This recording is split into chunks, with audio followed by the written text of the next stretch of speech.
And then within, let's see. We married in August of 91. Dylan was born in November of 92. And Austin was born in August of 94. So you know what we did all those months. Well, we got married in July of 98, and Alexis was born in July of 99. Yeah. And you know what question we'd always get? Were you pregnant when you got married? I know. We used to like, get that I too. know. It's like, yes, From family, It's parents, like July to July. That's 12 months. Yes. Yeah. What do you think? Yeah, we're gestating a horse. doing 12-month pregnancies now. Yeah. But yeah, we got that. You're getting married because, this is one of the best part. We decided I was working and Ross was working, and we decided, all right, our parents are never going to get on board. We're just going to have to do this. Yeah. So his mom at the time lived in Iowa.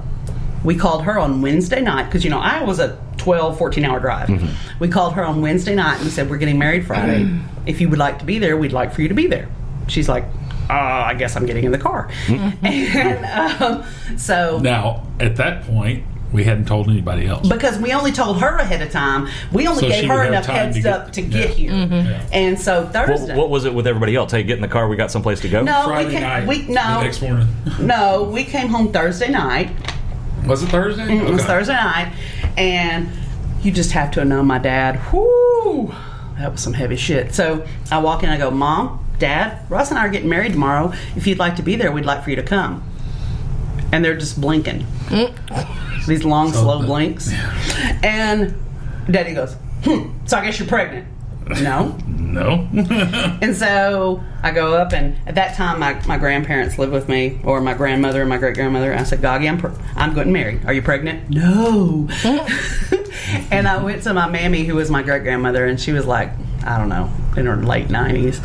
And I said, Mammy, I'm getting married tomorrow. No, I'm not pregnant. No, she's the only one that didn't say it. She said, well, I guess that'll be good. And she said, do you love him? I said, yes, I do. Does he love you? Yes, I do. Well, then that's all you need. And so we told everybody we got married in Riverfront Park in North Little Rock. We had to run. We literally had to ask bums to leave. Wow. Yeah. It wasn't. I bet they were mad about that. There was two, remember? Okay. We were like, here, you hold the rings and you hold these flowers. we were like, you can come right back. We'll 30 minutes tops. And so, like, a girl that worked with me at the time, we asked her dad to do the service. And it was just like our wedding picture with the family. It looks like a shotgun wedding. Everybody but me and Ross looks like pissed, pissed or shell shocked. Except Judy. I mean, Judy was fine. Yeah, but Judy had figured out that we were going to do what we were going to do. And she had to like get on board or get left. And that's another thing. Like that whole week, and actually long before that, but especially that week. I mean, we literally had gone and bought everything we needed. Comforter set, dishes. They were all in the back of my Camaro. And everything. I mean, so we were riding around with everything we had in the back of my Camaro. What year model Camaro? Oh God, what was that? 84. 84, yeah. Oh, nice. Baby blue. Baby blue. Ew.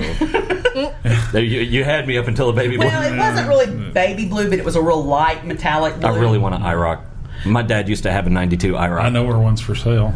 Well, I don't have any fucking money, Ross. Well, it's not expensive because it doesn't have a motor or transmission in it. Oh, that's okay. It's $500.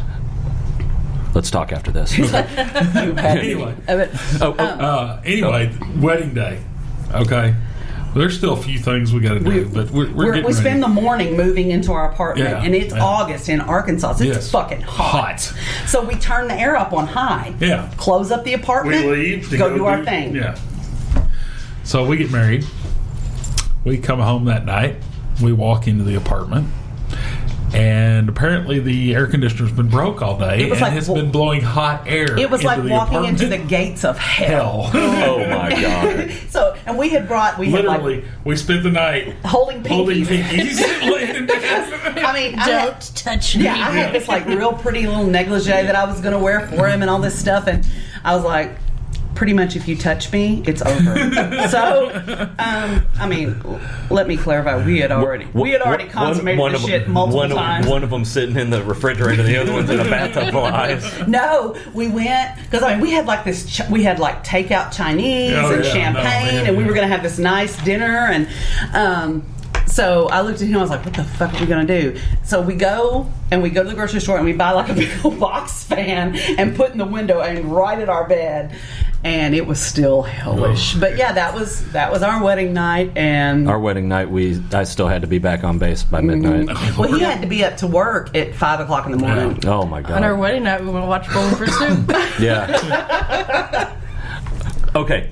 I can't believe you didn't say anything about our meeting. God, I'm so disappointed in you. And you're going to hear about it later. That's for damn sure. I shun you. What Shame. are you talking about? You wouldn't give your story. Amber and Chris both gave their story. You're like, I don't even know this bitch. Okay, Wow. y'all can argue about that later. We're already over time, but I want to go around. And maybe a couple of rounds and give advice. And I'm going to start because it was my idea. Laugh with each other. But you know what? That's funny. When we were writing it down last night, we all wrote that as the first thing. Mm-hmm. Yep. All right, Ross.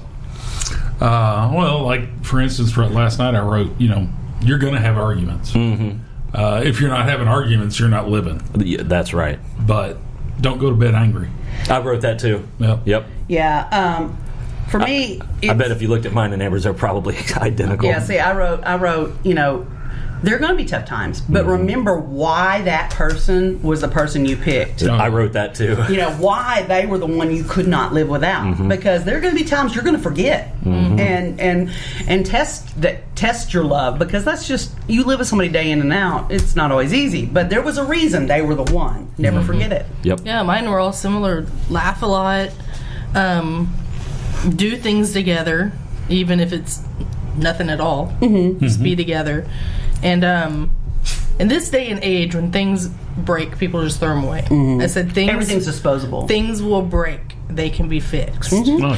With work, yeah, and if you both want it. I agree with that to an extent. Well, it depends on what broke it. It was advice. I wasn't given a freaking essay on... I'm going to whoop you. But really, I think that's why a lot of young marriages fail today. Oh, yeah. No, the first absolutely. time they think it's going to be easy. It's like, oh, God. It's like, whoa. We said it was going to be worth it. We never said it was going to be easy. Yeah. Let's see. I have a problem with this one sometimes. Don't take yourself too seriously. That's good advice. True. Love your spouse like you want to be loved. One of mine was hold hands when you're in the car.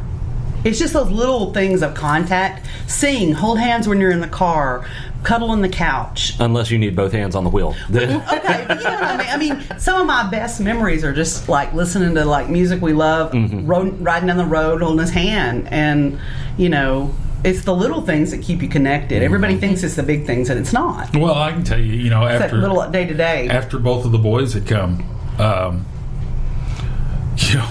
Brandy wasn't working because she was taking care of the kids. I was working. I wasn't making a whole lot of money.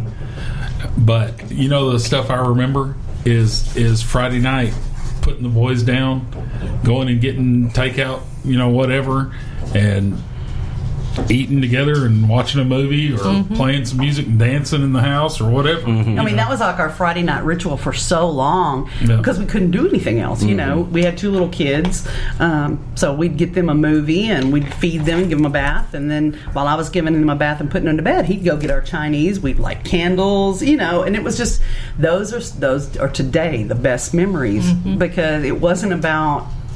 It didn't take a lot of money. It was just about togetherness. Those are the best memories too, because everything was so simple. Yeah, you didn't need this big extravagant stuff or a lot of money to do this stuff. It was just you were as happy as you could possibly be in that moment. That brings up a good point too about marriage.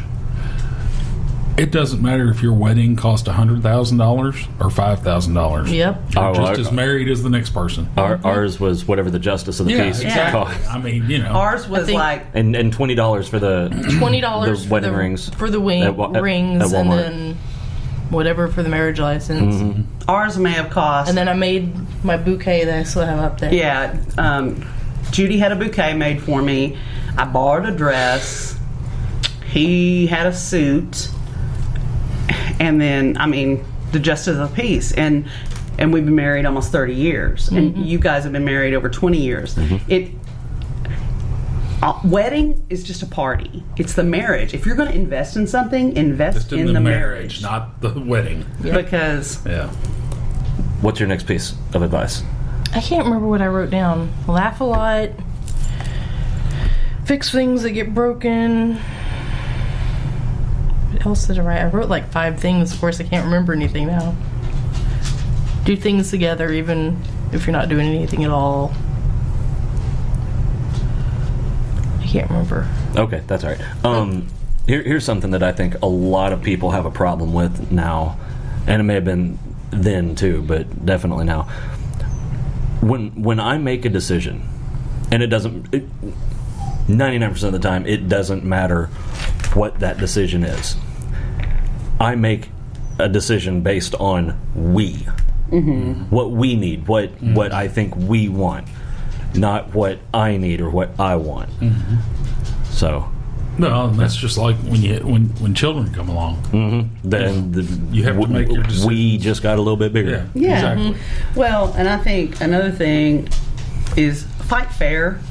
Oh yeah, because you can hurt the person you love. That's another thing I wrote. Don't say anything out of anger. Yeah, and that bell cannot be unrung. You can say I'm sorry, but they'll always hear it. And I think it's important to know your partner's love language. Because they have to hear the way you say, if their love language is time and you keep giving them presents, they're still not going to feel valued. Right. And I think you need to kiss. Really, really kiss. Not just this mwah, bye every day.